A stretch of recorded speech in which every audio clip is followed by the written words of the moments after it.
Nous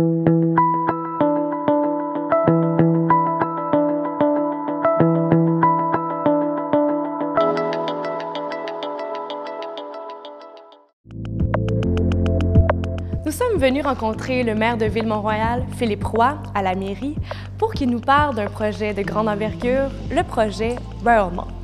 Ce projet combinera physiquement 8 centres Eaton et une place Ville-Marie. Il sera gigantesque et son promoteur, Carbone Léo, nous dit qu'il sera beaucoup plus gros que son futur rival de la Rive-Sud, le quartier 1030.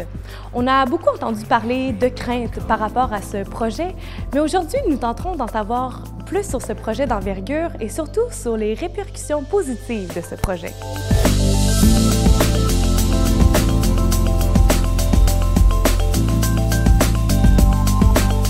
Ça va être quoi les avantages pour les concitoyens de Ville-Mont-Royal et ses environs?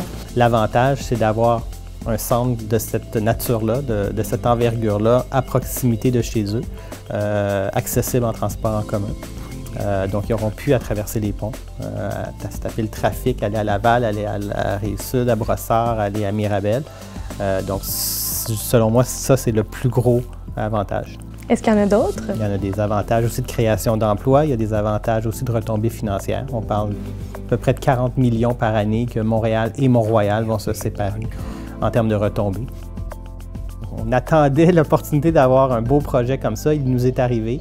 Et là, maintenant, ça fait 4 ans qu'on travaille sur ce projet-là, nous. Vous êtes situé non loin de l'aéroport de Montréal. Est-ce que vous pensez que c'est une belle opportunité pour attirer plus de touristes?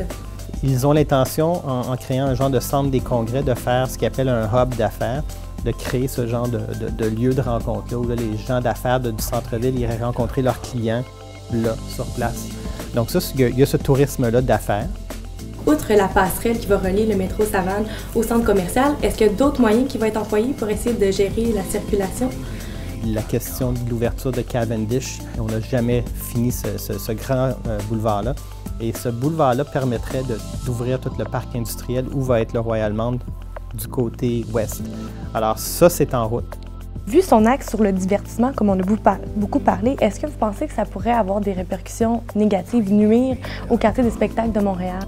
C'est Evenco, la compagnie Evenco qui est propriétaire du Centre Bell et de la majorité des salles dans le quartier des spectacles. C'est eux qui s'en viennent faire des nouvelles salles chez nous au Royalmont. Donc, eux, ce qu'ils nous disent, c'est qu'ils n'ont pas l'intention de nuire à leur salle actuelle.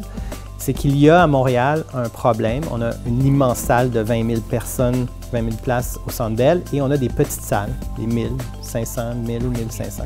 On manque de salles entre les deux et c'est ce qu'ils veulent faire au Royalmont, donc des salles de 3 000 places.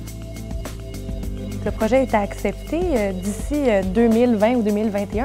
Quelles sont les prochaines étapes? Nous, on a fait ce qu'il fallait faire. Le changement de zonage est fait. Là, c'est au promoteur de pousser son dossier. Donc là, il est à l'étape de faire les plans de vie. Donc, c'est ce qui est le plus long. Donc, ils sont en train de dessiner, en fait, les vrais plans d'architecture du centre. Et ensuite, puis j'imagine qu'ils sont aussi en train de terminer de voir où chaque entreprise, chaque comme bannière va s'installer. Et puis après ça, ça va être la construction. Le Royalmont sera plutôt un centre de divertissement qu'un centre d'achat. Il aura certainement des répercussions positives pour les concitoyens de Ville-Mont-Royal ainsi que les Montréalais. Le projet a officiellement été accepté le 22 septembre 2015 et il débutera physiquement dans 18 mois. Le projet compte être complété d'ici 2021.